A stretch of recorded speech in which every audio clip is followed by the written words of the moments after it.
Capricorn, my earth babies, positive vibes, motivation, inspiration, elevation, love, light, positive energy, goodwill, peace and healing, abundance and prosperity all your way.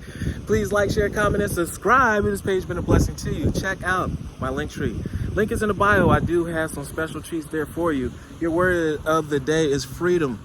Freedom, you have done all the work and you see freedom right in your sights. It's right in front of you. Just keep on running the race. Keep on pushing forward, showing up every day. What plant that you water every day, that's what's going to bloom. So just like a 9 to 5, you water that work, you go into that job to make sure that you blossom a paycheck at the end of the week. The same intent needs to be put onto your gifts. Water it every day. Put in the time, because the time that you put into whatever it is, that's what is going to grow. I realize my wounds create doubt, resentment, and guilt. So I work to free myself from darkness, and I cast off negative thoughts. I find peace in my heart and discover the being of the light within me by staying positive, by also leading with love and having gratitude. Gratitude is an attitude that not only keeps you safe, but also keeps you in a place where blessings are always going to show up in your life, and you will be able to recognize them when you're in the spirit of gratitude. Love one another.